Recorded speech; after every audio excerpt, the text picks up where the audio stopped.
Hi, tatay, nanay. Happy New Year.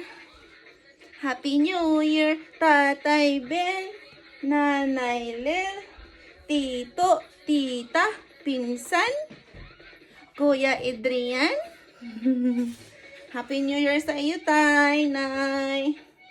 Alas 12 na nga di.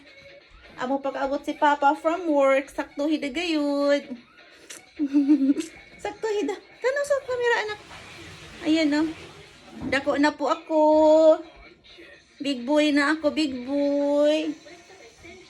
Katurugo na yung taon kay alas 12 na.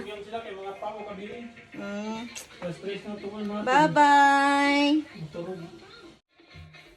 Hello, Nanay Loring, Mama Arlie, Papa Dudug, Tito Arnel, Tita Linlin, Daddy Yang Yang, Mami Big Big, Tito Benny, Tita Riti,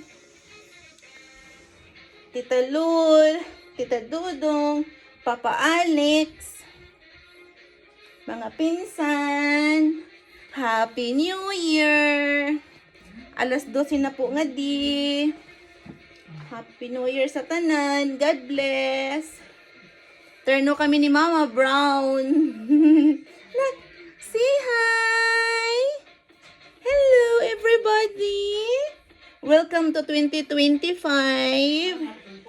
Good health para sa tanan.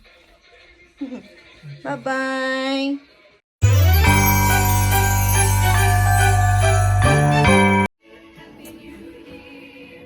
Hi everybody!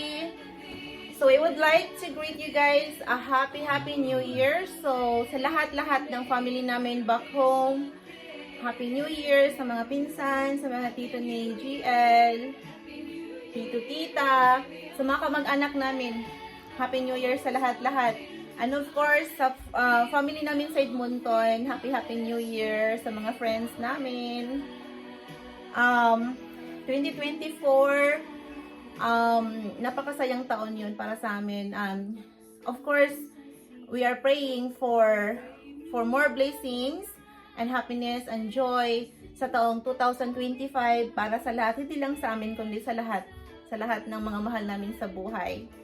Ayun guys, it's 12 midnight here in Canada, so it's officially 2025. Happy New Year sa lahat. God bless. Sa mga ninong namin ni Ben, sa binyag, sa kasal, Happy New Year sa lahat. At thank you sa mga lahat ng nag-greet sa amin, sa Facebook, sa Messenger, at saka sa text. Na-appreciate namin yon. Happy New Year din sa inyong lahat, and God bless. Hi! Happy New Year! Kay GL! Bye guys!